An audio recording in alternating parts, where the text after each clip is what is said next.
Hello दोस्तों, स्वागत है आपका हमारे YouTube channel Lord Krishna coaching centre में। तो दोस्तों, आज एक ट्रिक के बारे में हम बात करेंगे और ट्रिक होगी हमारी इतिहास की, हिस्ट्री की। और हिस्ट्री में एक टॉपिक रहता है दिल्ली सल्तनत के नाम से। 1206 से लेके 1526 तक वो चला है। तो हम इसमें जानेंगे कि इनके जो वंश है या इनके शासक हैं, उनको हम कैसे और किस तरीके से याद कर सकते हैं। तो बहुत आसान सी ट्रिक मैं आपको बताऊंगा जिसके माध्यम से आप आसानी से इनके सारे शासक याद कर सकते हैं। तो चलिए चलते हैं ट्रिक की ओर। ट्रिक है हमारी ट्रिक है गुल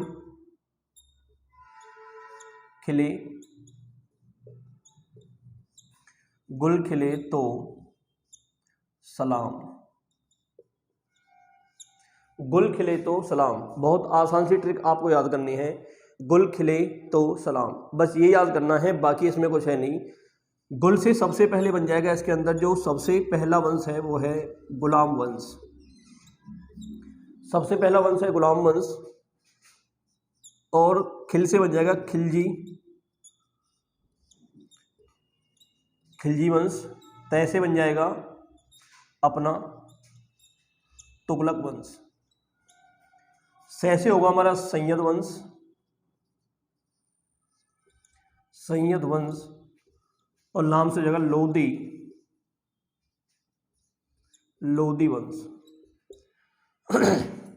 सॉरी दोस्तों, ये आपके वंश हैं जो पूरे दिल्ली सल्तनत में आते हैं। और दिल्ली सल्तनत के अंदर केवल 5 वंश हैं।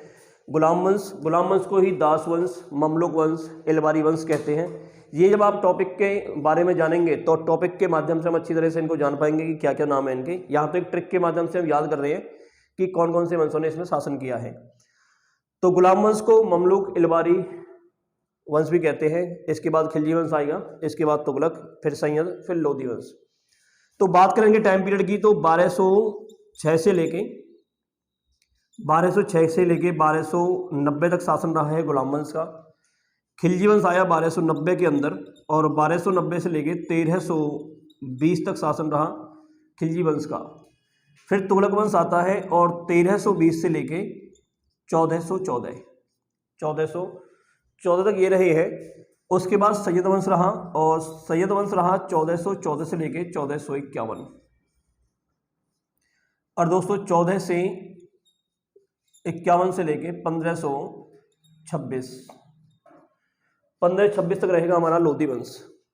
यानी कि 1526, जैसा आपने ऊपर देखा टाइम 1206 से लेके 1526 तक इनका शासन रहा। तो 1206 से यहाँ स्टार्टिंग हुई और लास्ट में 1526 तक हम पहुंचे।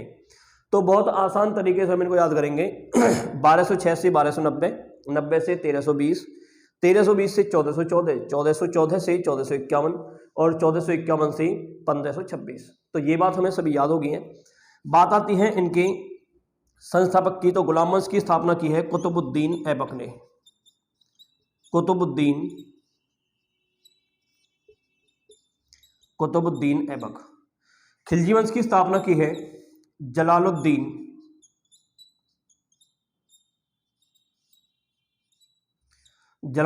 फिरोज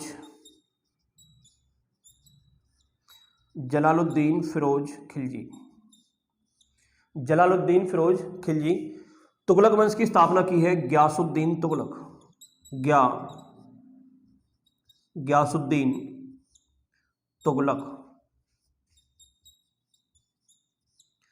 सैयद वंश की स्थापना की है खिज्र खां। और लोधी वंश की स्थापना की है दोस्तों बहलोल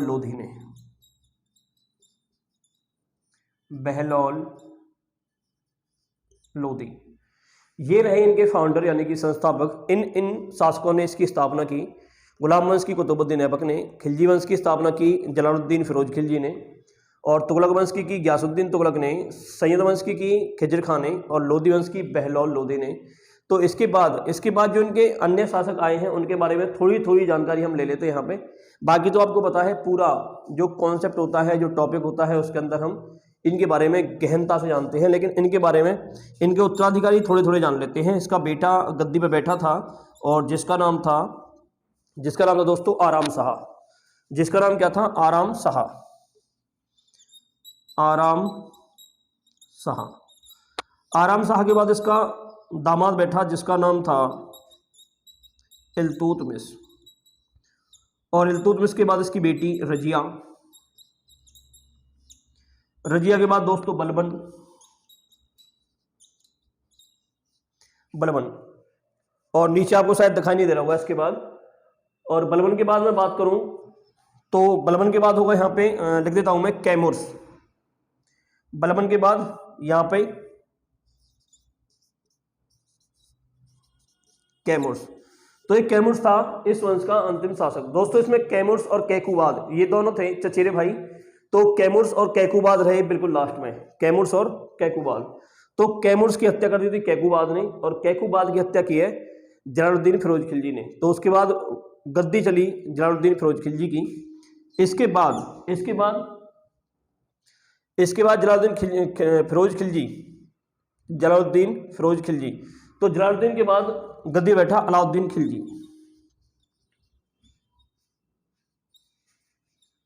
अलाउद्दीन खिलजी, अलाउद्दीन खिलजी। और लास्ट में बैठा बहराम शाह खिलजी, बहराम शाह खिलजी।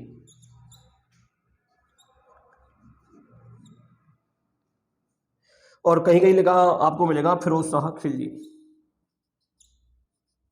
फिरोज शाह खिलजी। गयासुद्दीन तुगलक ने स्थापना की। इसके बाद बैठा मोहम्मद बिन तुगलक, और मोहम्मद बिन तुगलक की बात करें हम तो दोस्तों फिरोज शाह तुगलक, फिरोज शाह तुगलक।